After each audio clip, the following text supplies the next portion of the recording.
लेकिन सच्चाई बताएं, आपको पता होते हुए भी आप अनजान हैं बातों से। उनको लगता है कि भैया वेल एजुकेटेड पर्सन है, ब्लू टिक है, मिलियंस में फॉलोअर्स हैं, बात तो भैया फैक्ट्स की करता होगा। अगर आपके पास धन नहीं है तो ये सबसे बड़ा कष्ट है। कोई किसी का नहीं होता भैया।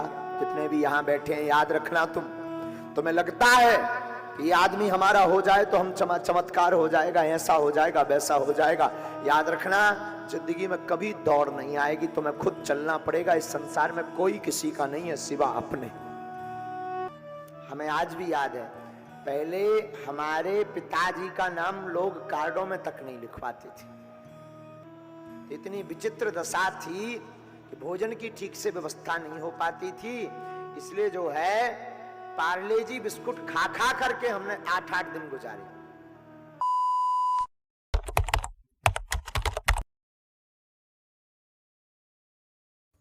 जय सिया राम, जय हनुमान, सभी को नमस्कार, सभी को प्रणाम।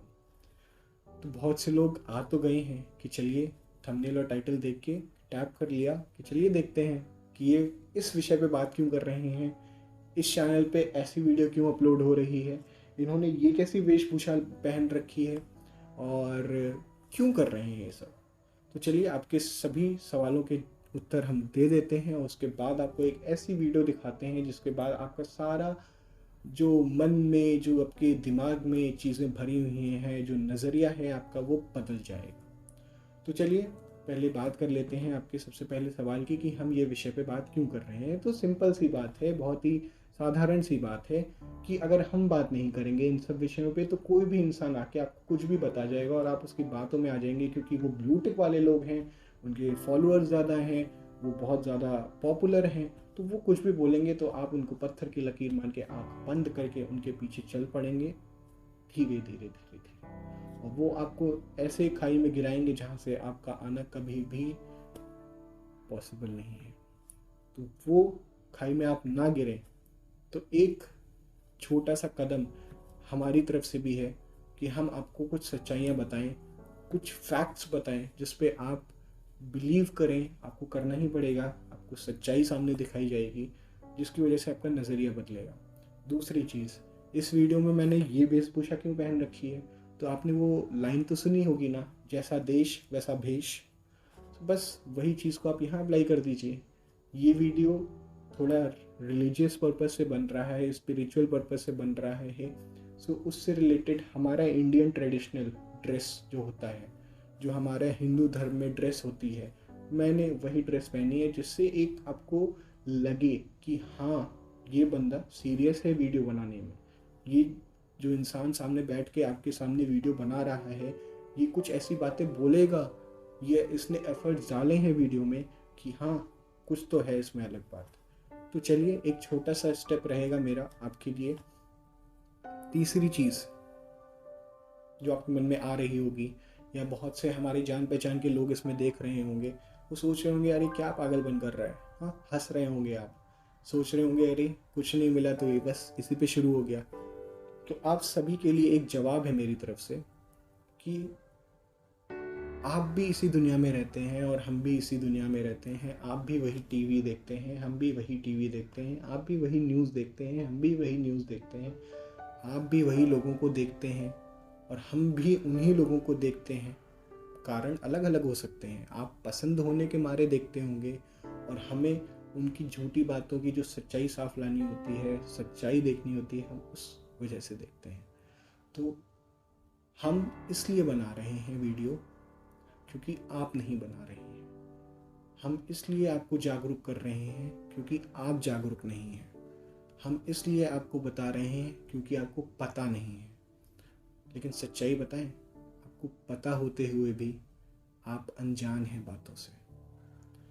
कोई भी इंसान जिसके मिलियंस में फॉलोअर्स हैं, ब्लू टिक है, जर्मनी में रहता है, जर्मनी में वीडियोस बनाता है, और वो हमारे हिंदू धर्म में या हमारे भारतवर्ष में आके हमारे जो संत महात्मा हैं जो पुण्य के काम कर रहे हैं, और मैं आपको बताऊंगा कि पुण्य के काम कैसे कर रहे हैं, मैं आपको दिखाऊंगा वो पुण्य के काम। उन पे वीडियो बना के चला जाता है और उस पर लाखों लाइक्स मिल जाते हैं, क्योंकि उनको लगता है कि भैया वेल एजुकेटेड पर्सन है, ब्लू टिक है, मिलियंस में फॉलोअर्स हैं, बात तो भैया फैक्ट्स की करता होगा। तो ये जो फैक्ट्स हैं ये सिर्फ हमारे संत के ऊपर क्यों? तो इसी विषय में आज बात करने आया हूँ। थोड़ी सी सफाई अपनी तरफ से मैं उन लोगों को भी देने आया हूँ कि अगर आप में है हिम्मत तो आप जाइए और धाम पे बैठिए, अपनी अर्जी लगवाइए, प्रार्थना स्वीकार करवाइए, तब अपने सवाल जवाब लेके वहाँ जाइए और पता करिए कि झूठ है या सच। क्योंकि ये कलयुग है, कलयुग में तो वैसे भी कहा गया है कि भगवान के प्रति लोगों का प्रेम प्रभाव सब कम हो जाएगा और लोग अय्याशी की ज़िंदगी जीना शुरू कर देंगे। पैसा बोलता है जनाब, आज के टाइम में पैसा बोलता है। लोग पैसे के लिए छोड़ देते हैं, लोग पैसे के लिए छोड़ देते हैं और आप पैसा कमाने के चक्कर में लोग नहीं पा पाते। ऐसा बहुत लोगों के साथ हुआ है कि लोग ये सोचते हैं कि अपना जीवन व्यतीत करेंगे किसी एक इंसान के साथ, पैसे कमाने की होड़ में लग जाते हैं, लेकिन आप नहीं जानते कि पैसे वाले इंसान के ही साथ रिश्ते बनाते हैं लोग। जिसके पास पैसा नहीं, जिसके पास ताकत नहीं, उसके कोई नहीं पूछता है। इसी विषय में वीडियो है, आपको देखनी चाहिए। ये पर वीडियो दिखाने से पहले मैं ये तो बता दूं कि ये वीडियो है किसकी। सो आप सभी ने बाबा बागेश्वर धाम का नाम सुना होगा, काफ़ी चर्चित रहे हैं और उन पे काफ़ी ज़्यादा यूट्यूबर्स ने, काफ़ी ज़्यादा आपके आजकल के इन्फ्लुएंसर्स ने, सो कॉल्ड इन्फ्लुएंसर्स ने वीडियो बनाई हैं और उनको फ्रॉड बताया है, स्कैम बताया है। एक ने कहा है कि मार्केट में नए बाबा आ गए, लाइक दैट। तो उन सभी के मुंह पे है ये वीडियो कि आजकल के एजुकेटेड पर्सन्स की सोच इन सब चीज़ों से रिलेटेड नहीं होती है। वो इन सब चीज़ों को नीच मानते हैं, छोटा मानते हैं। अगर इस पे कोई बात कर रहा हो, कोई बोल रहा हो तो साइड हो लेते हैं, कट लेते हैं। लेकिन ऐसा करना नहीं चाहिए। लेकिन उसके बाद भी अगर आपको समझ नहीं आता है तो आप ये वीडियो एंड कर सकते हैं और आप अपना इंजॉय कर सकते हैं। लेकिन अगर आप थोड़ी सी भी इच्छा रखते हैं कि हाँ कुछ जानें, कुछ सीखें, तो ये वीडियो जो मैं इसके बाद प्ले करने वाला हूँ इसको ज़रूर देखिएगा। उसके बाद हम आपसे आगे बात करेंगे। याद रखना मेरे पागलों, इस जमाने में सिर्फ अमीरों की पूंछ है। नाम भी अगर लिया जाता तो अमीरों का लिया जाता, महिमा भी बताई जाती तो अमीरों की बताई जाती। इस जमाने में याद रखना, अगर आपके पास धन नहीं है तो ये सबसे बड़ा कष्ट है, सबसे बड़ा श्राप है। मेरे साधु, गरीब का तो सिर्फ परमात्मा होता है। गरीब का सिर्फ भगवान कृष्ण है। गरीब के कृष्ण के अलावा कोई दूजा नहीं है। याद रखना, आज के जमाने में निमंत्रण कार्ड भी उसी को दिया जाता जो व्यवहार लौटाने की क्षमता रखता। कभी आप अपने मन से विचार करना, यहां पे बहुत से लोग ऐसे बैठे हैं जो कल तक जीरो थे, आज हीरो बन गए हैं। कभी विचार करना, जब तुम्हारी जिंदगी में बुरे दिन थे तो तुम्हारे सगे रिश्तेदार भी अपनी रिश्तेदारी बताने से कतराते थे। आज तुम्हारे पास नाम आ गया, पद आ गया, धन आ गया, तो आज दूर के रिश्तेदार भी अपना करीब का रिश्तेदार बताने लगे होंगे। ये जमाने की रीति है, ये संसार की रीति है। इस जमाने में ऐसा ही होता चला आया है, आदिकाल से चला आ रहा है। जिसका नाम होता है उसके लाखों रिश्ते बन जाते हैं, यहां वहां से उठा पटक करके। फिर इतने दूर दूर के नाते, फिर नाती के, मामा के, पोता के, नाना के, न जाने कौन कौन लगने लगते हैं और बहुत करीब का रिश्ता बताने लगते हैं। याद रखना, इस जमाने में गरीब का सिर्फ कृष्ण है और दूजा ना कोई हुआ है, ना हो सकता है। भगवान सिर्फ गरीबों के। अच्छा, भगवान गरीबों के होते भी नहीं तो इन्हें कौन पूजता? कृपा की ना होती जो आदत तुम्हारी, तो सुनी ही रहती अदालत तुम्हारी। ना हम होते मुजरिम, ना तुम होते हाकिम, ना घर घर में होती इबादत तुम्हारी।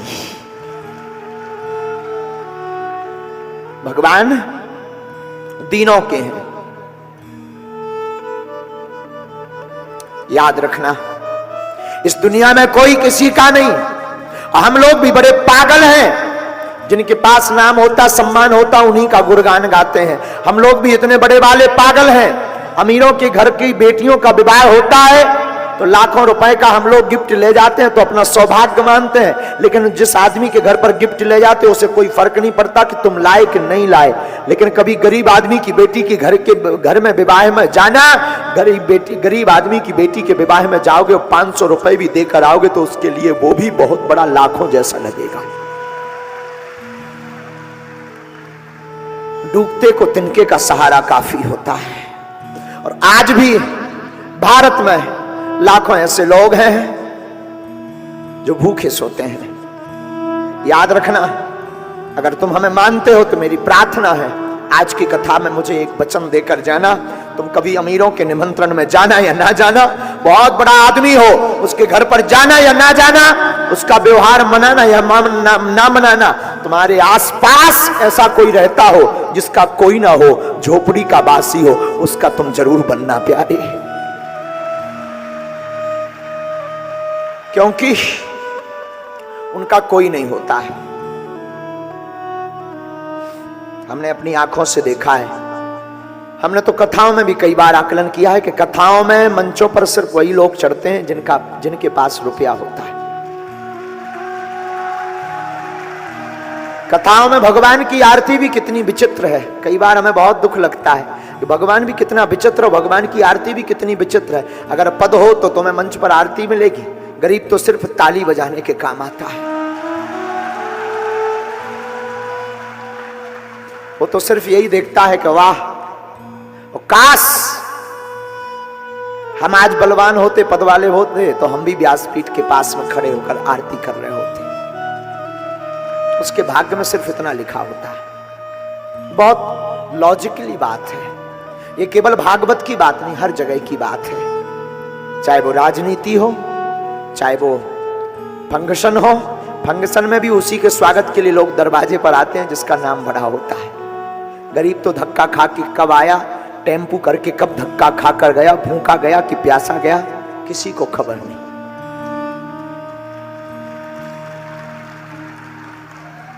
लेकिन हम प्रार्थना करेंगे हो सके तो अपने व्यवहार में बदलाव करना, आज से ही अपने व्यवहार में बदलाव करना मेरे प्यारे।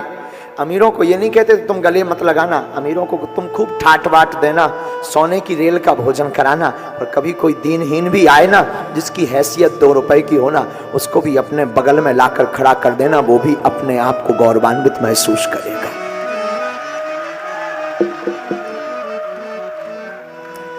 हमने तो अपनी आंखों से बहुत करीब से देखा है, कोई किसी का नहीं होता भैया। जितने भी यहाँ बैठे हैं, याद रखना तुम्हें लगता है कि ये आदमी हमारा हो जाए तो हम चमत्कार हो जाएगा, ऐसा हो जाएगा, वैसा हो जाएगा। याद रखना, जिंदगी में कभी दौड़ नहीं आएगी, तुम्हें खुद चलना पड़ेगा। इस संसार में कोई किसी का नहीं है सिवा अपने। तुम्हें खुद चलना पड़ेगा, तुम्हें खुद बढ़ना पड़ेगा, कामयाबी तुम्हें खुद पानी पड़ेगी, स्वयं पानी पड़ेगी, कोई किसी का नहीं होता। हमने तो बहुत नजदीक से देखी ये सब बातें। बचपन काल में जहां हम रहते थे, आज भी रहते गांव में ही,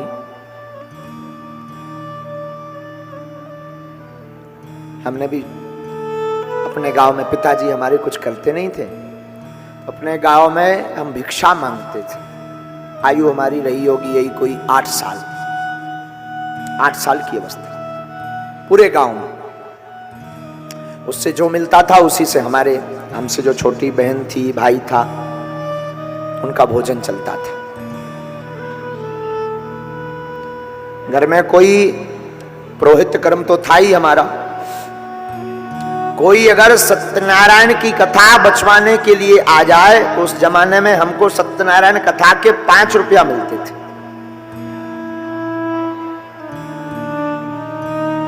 5 रुपए मिलते थे, 5 रुपए में 2 रुपए की चाय पत्ती शक्कर लाते थे। 1.25 रुपए का पहले पार्ले जी बिस्कुट आती थी। इतनी विचित्र दशा थी कि भोजन की ठीक से व्यवस्था नहीं हो पाती थी, इसलिए जो है पार्ले जी बिस्कुट खा खा करके हमने 8-8 दिन गुजारे। लेकिन भैया ये बात हम आपको इसलिए बता रहे हैं कि हमने अपनी आंखों से वो दिन हमें आज भी याद है। अंधेरी रातें, वो पानी का टबकना, वो अंधेरापन, वो लोगों की अवहेलना करना, परिवार जब अवहेलना करता ना, नकार देता है। हमें आज भी याद है, पहले हमारे पिताजी का नाम लोग कार्डों में तक नहीं लिखवाते थे।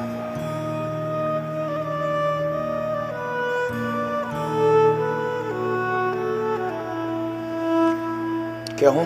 क्योंकि उन्हें पता था कि ये गरीब हैं, इनके कपड़े भी ठीक नहीं हैं, ये व्यवहार भी नहीं पटा पाएंगे।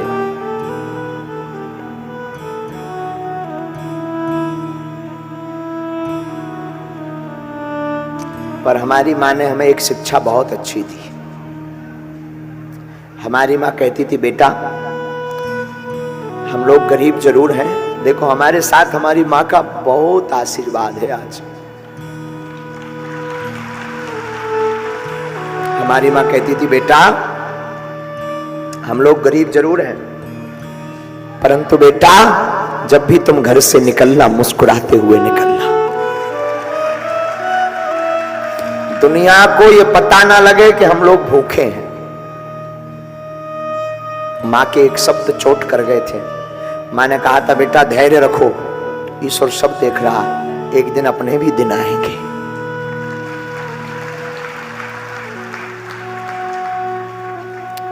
बारिश आती थी ना, जब श्रीमान जी, जब बारिश आती थी ना, हमारे घर पे आफत आती थी। आफत, क्योंकि एक छोटा सा कमरा था, वो भी खप्पर वाला, तो पलंग के नीचे छिप कर के हम तीनों भाई बहन रहते थे पूरी बारिश में।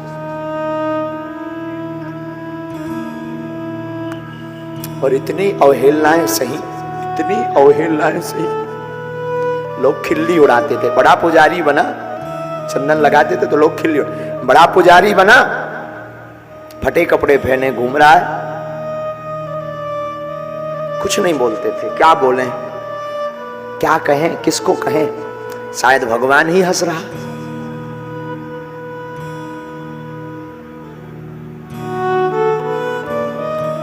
हमको भागवत पढ़ने के लिए वृंदावन जाना था बचपन में, अवस्था छोटी सी थी, तो वृंदावन जाने के लिए हमको 2000 रुपए की आवश्यकता पड़ी। आज भी वो दिमाग में चोट है हमारे। हमको वृंदावन जाने के लिए 50 जगहों पर उधार मांगा, हमको 2000 रुपए उधार नहीं मिले। क्यों? क्योंकि अगर उधार दे देते तो शायद हम चुका नहीं पाते। ये जमाना बड़ा उल्टा है यारो, इस जमाने में उधार भी उसी को दिया जाता जो अमीर हो।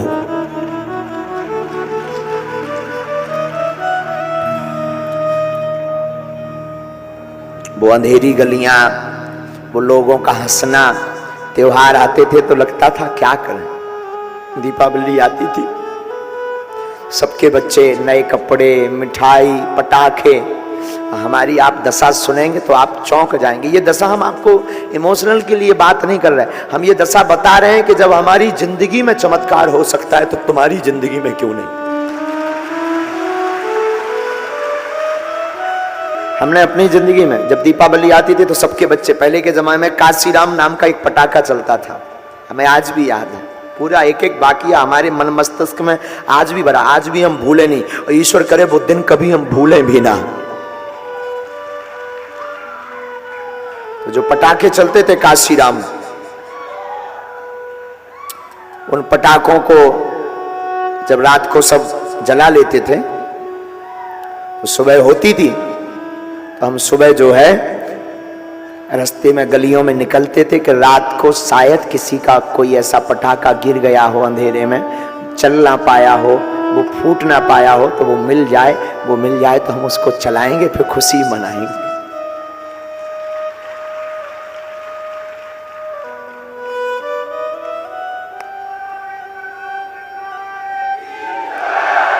चार 500 फूके हुए पटाखे का खोखा देखने के बाद एक आध मिलता था, और आकर के हम माँ को बताते थे, माँ हमको डला हुआ पटाखा मिल गया।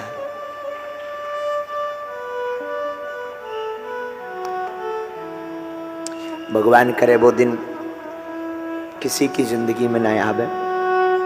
भगवान करे आप सबकी जिंदगी में खूब खुशियां रहे, खूब रहे। और एक बात बोले भैया, इन दुनिया वालों से कभी अपेक्षा मत रखना।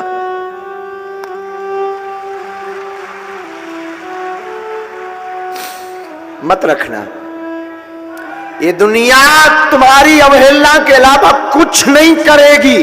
तुम्हारी ये दुनिया के पास तुम कुछ भी आशा लेकर जाओगे, तुम्हें सीढ़ी बनाएगी। तुम अपेक्षा रखना तो ईश्वर पर रखना। हमारी जिंदगी का निजी भाव है मेरे प्यारे, हमने अपने बालाजी को नहीं छोड़ा। उसका ऐसा चमत्कार है कि वो दिन है कि आज का दिन।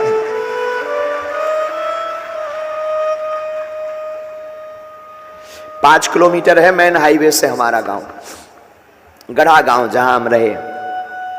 अब तो ठीक है, समय अलग हो गया। वो पक्का रोड नहीं था, पैदल जाते थे 5 किलोमीटर। सबके पास तो पहले साइकिल होती थी, हम पढ़ने जाते थे तो पैदल। अवस्था 9 साल 10 साल, पैदल 5 किलोमीटर। लेकिन पूरे रास्ते भर एक क्रम था हमारा। रास्ते में जाते थे तो हनुमान चालीसा पढ़ते हुए जाते थे, वापिस आते थे तो हनुमान चालीसा पढ़ते हुए आते थे। दुख कुछ नहीं, बस कभी कभी दुख होता था जब हमारे हमसे छोटा एक भाई है, छोटी बहन भी है, उसकी शादी आदि में जब उपद्रव हुए, संपत्ति नहीं थी, धन नहीं था, रुपया नहीं था, उधार खूब मांगा, कुछ नहीं मिला।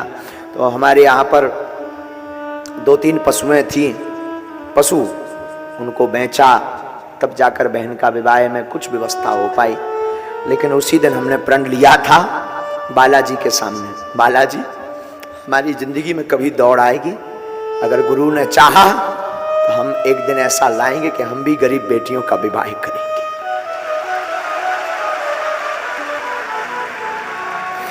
जैसे हमें अपनी बहन की विवाह के लिए दर दर ठोकर खानी पड़ी रुपयों के लिए, बालाजी कभी सामर्थ्यता देना तो हम चाहते हैं कि कोई भी भाई हमारे जैसा दुख ना पावे।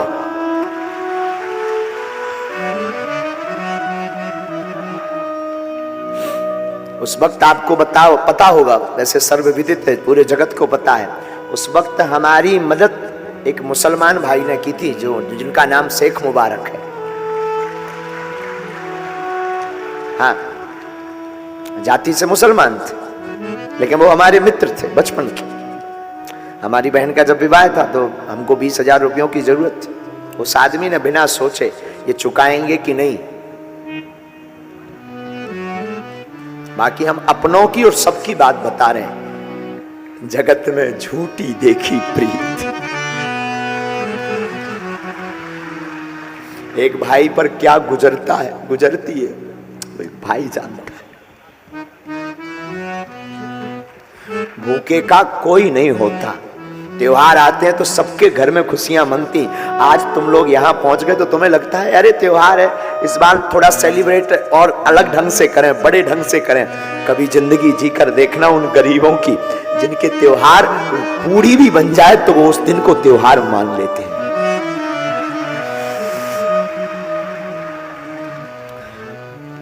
गरीब का सिर्फ परमात्मा होता, सिर्फ ईश्वर। एक पजामा पहनते थे हम, एक पजामा खूब, अब तो कई दिनों से पहना। एक पजामा था हमारे पास, वही धुलकर रात को सूखने डाल देते थे। सर्फ एक्सल निरमा तो हुआ नहीं, सपने में नहीं हमको मिला। उसी को पानी में, सादा पानी में धो करके डाल देते थे सुखाने, सुबह उसी को पहन करके स्कूल जाते थे। तो रोज बच्चे चिढ़ाते थे, रोज रोज एक ही कपड़े पहन के आ जाते हो गर्ग जी। हमको गाँव में गर्ग जी कहते थे। हम कहते थे भैया नहीं, झूठ बोलते थे, क्या करें भैया, तुम्हें लगता है ये कल दूसरा पजामा था, हमें पजामा बहुत अच्छे लगते हैं ना, इसलिए हम वही पहनते हैं। अच्छा तो पैंट के, हमको पजामा बहुत अच्छे लगते। शौक तो था, मन तो था रोज बदल कर पहने, पर मजबूरी भी तो थी।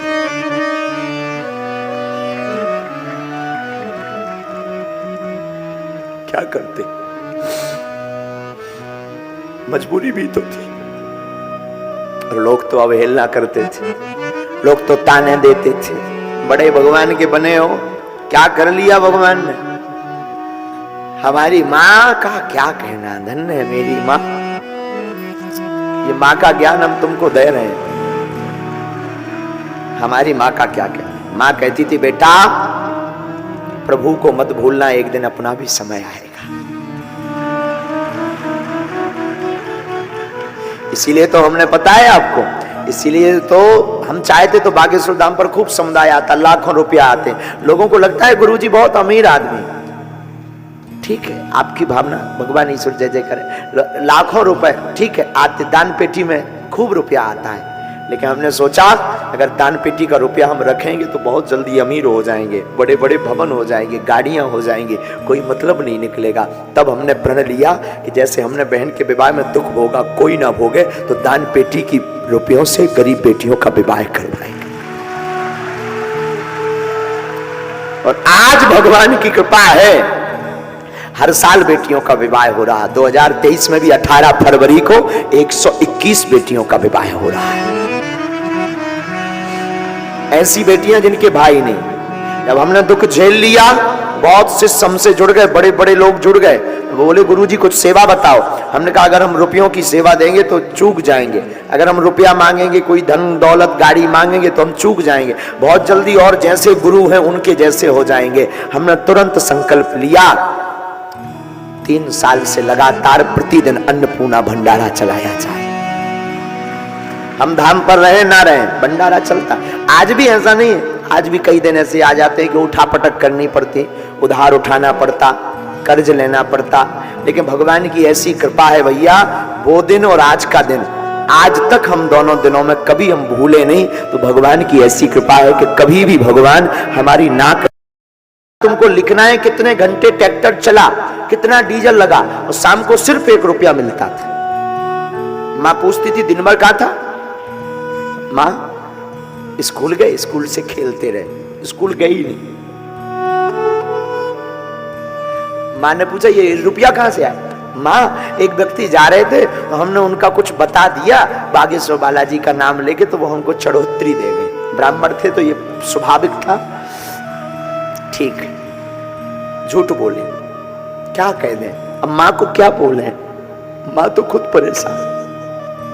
1 का सिक्का मिलता था, उस जमाने में 1 की भी बड़ी कीमत थी, 58 54 सब चलते थे। ये तो अभी बंद हुए हैं। 1 रुपए में हमारे घर पर तो 50 पैसे की चाय पत्ती आ जाती थी, छोटी पुड़िया चाय बन जाती थी 50 पैसे में। और हम ये आपको सिर्फ इसलिए सुना रहे, साधु तुमने भी खूब संघर्ष झेला, तुमने भी बहुत दुख झेला, तुमने भी बहुत कुछ सहा, अब बहुत भगवान की कृपा हो गई, ईश्वर करे और हो जाए। पर याद रखना, तुम भूलना मत, तुम्हारे आसपास ऐसा कोई हो ना तो एक घड़ी अमीर के घर मत जाना, पर जिसका कोई ना हो उसके घर तुम जरूर जाना।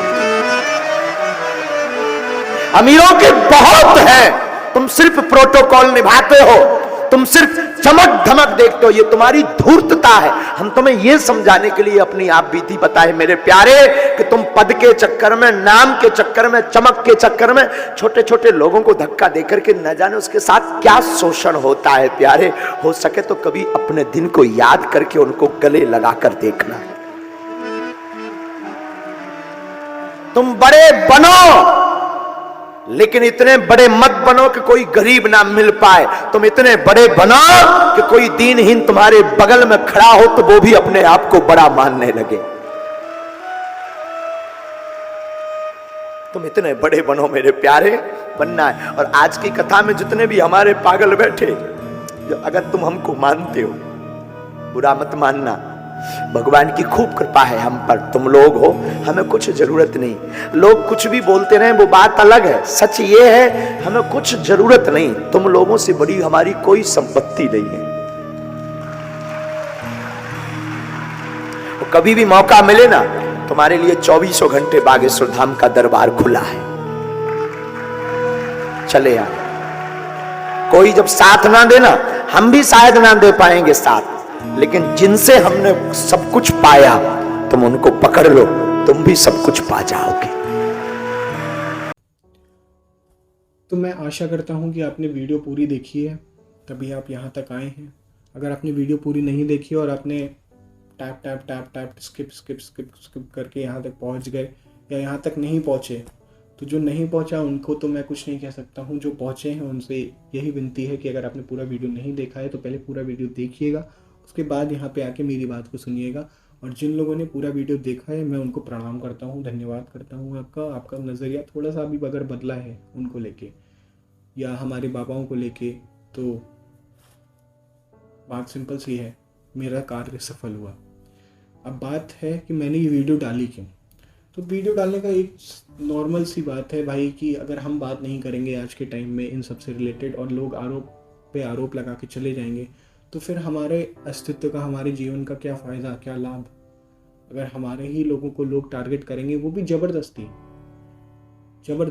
क्योंकि उनको फेम पाना है, क्योंकि वो सोचते हैं कि हमारा जो कल्चर है, हमारे रिचुअल्स हैं, हमारी प्रैक्टिसेस हैं, हमारे ट्रेडिशंस हैं, वो छोटे हैं, पुराने हैं, बदल देने चाहिए, और वेस्टर्न कल्चर को अपनाने की पूरी पूरी कोशिश करते हैं, और ज़्यादातर लोग कर भी चुके हैं। आप में से भी काफ़ी लोग कर चुके हैं। सो उस चीज़ को रोकने के लिए, उस चीज़ से आपको बचाने के लिए ये वीडियो लाई गई है। सो इस वीडियो में आपने अगर देखा है तो आप खुद ही सोच सकते हो कि जो इंसान सारी माताओं को, बहनों को बहन और माता ही बुलाते हैं, और कभी उनसे अपने आप को छुआते नहीं हैं, कभी उनको छूते नहीं हैं, बहन बहन करके बात करते हैं, माता जी करके बात करते हैं, उन जैसे लोगों पे फ्रॉड प्रत्यारोप लगाए जाते हैं। लोगों को खींच के तो लाया नहीं गया उस धाम पे, लोग अपनी मर्जी से आए, लोग अपनी मर्जी से आते हैं, अपना पर्चा बनवाते हैं, जाते हैं, अपना विषय बताते हैं, बताने से पहले ही उनको चीज़ें पता लग जाती हैं और वो उसकी समस्या का हल करते हैं। तो आप तीसरे होते कौन हो बोलने वाले। अगर आपको भी दिक्कत है ना, तो आप भी अपना पर्चा बनवाइए, आप भी नारियल चढ़ाइए, आप भी अर्जी लगाइए, आप भी प्रार्थना स्वीकार करवाइए। आपको किसने रोका है? आप अपने सवाल वहाँ स्टेज से पूछिए। जो सवाल आप चार दीवारी में बैठ के, एक रूम में बैठ के आप बनाते हैं यूट्यूब के वीडियो के लिए, और लोगों पे दिन दना वीडियो डाल देते हैं कि आप देखिए फ्रॉड है ये बाबा, मार्केट में नया आ गया है, चोर है, स्कैम कर रहा है, अंधविश्वास फैला रहा है। तो ये जो आप चार कमरे की दीवारी में कर रहे हैं, कृपया इसी चीज़ को आप वहाँ पे जाके उनके सामने बोलिए। है हिम्मत आपके अंदर? नहीं है, आप नहीं बोल सकते। अब मैं बताता हूँ सच्चाई क्या है। सच्चाई आपको सुननी है ना, तो उसी इंसान के मुंह से सुननी चाहिए जिस पे प्रत्यारोप लगते हैं। तो काफ़ी वीडियोस मैंने खोज के निकाली हैं, काफ़ी वीडियोस मैंने देखी हैं, मैं इनको आज भी देखता हूँ और मैं आगे भी देखता रहूँगा, मेरे को पूरा विश्वास है इन पे। तो कुछ वीडियोस हैं जिसमें इन्होंने इंटरव्यू दिए हैं, न्यूज़ रिपोर्टर को दिए हैं इंटरव्यू, टेलीविज़न वालों को इंटरव्यू दिए हैं, अपने गद्दी पे बैठ के अपनी चीज़ें बताई हैं। तो वो वीडियोस आप देखो, क्योंकि आप सामने से जो इंसान खुद बता रहा है, आप उससे सामने से सवाल कर रहे हो और वो सामने से जवाब दे रहा है, वो ज़्यादा सच्चाई बताएगा कि आपको चार दीवारी में बैठा एक तीसरा इंसान किसी दूसरे इंसान के बारे में सच्चाई बताएगा। अगर आप समझदार हैं तो आप उन वीडियोस को देखना शुरू कर दीजिए, ना कि इन जैसे जर्मनी के लोगों को, जो जर्मनी में बैठते हैं, जर्मनी में खाते हैं, जर्मनी में अर्न करते हैं, लेकिन इंडिया में यूट्यूब चला के इंडियन यूट्यूबर्स कहलाते हैं। हिपोक्रेसी कितनी ज़्यादा है। एक इंसान जो जर्मनी में बैठा हुआ है, जर्मनी में अर्न करता है इंडिया के यूट्यूब से, जर्मनी में शादी करी है, जर्मनी में ही सारे काम करता है, इंडिया की बुराई करता है, भारत की बुराई करता है, हमारे धर्म, खुद के धर्म में होने के बाद भी खुद के धर्म की बातों को स्वीकार नहीं करता है, राम सेतु को फ्रॉड बताता है, असली नहीं बताता है, एडम्स ब्रिज कहता है, अपने ही सनातन संस्कृति को नहीं मानता है। आप उसको इंडियन यूट्यूबर कहते हो, आप उसको एजुकेटेड कहते हो। अरे एजुकेटेड इंसान वो होता है जो सारी चीज़ों को सत्य तरीके से समझे। अगर साइंस है तो स्पिरिचुअलिटी भी है, और ये बात आपको माननी पड़ेगी, आज नहीं तो कल। मेरी आपसे विनती है, आपको वीडियो पसंद आई होगी। अगर आपको वीडियो ये पसंद आई है तो प्लीज़ लाइक करिएगा, शेयर करिएगा। ये वीडियो आपके मस्तिष्क में, आपके नज़रिए को बदली होगी। अगर बदली है तो मेरा काम सफल हुआ। कृपया कमेंट सेक्शन में डाल दें कि हाँ, हमें भी लगता है ऐसा, बट हम बोल नहीं पाते थे और आपने हमारे बिहाफ में ये चीज़ें बोल दी। अगर नहीं लगता है, उनके लिए कोई शब्द नहीं है हमारे पास। आपकी जैसी सोच, आप जैसे रहना चाहें, जीवन आपका है। तो मैं आशा करता हूँ कि ये वीडियो आपको पसंद आई होगी।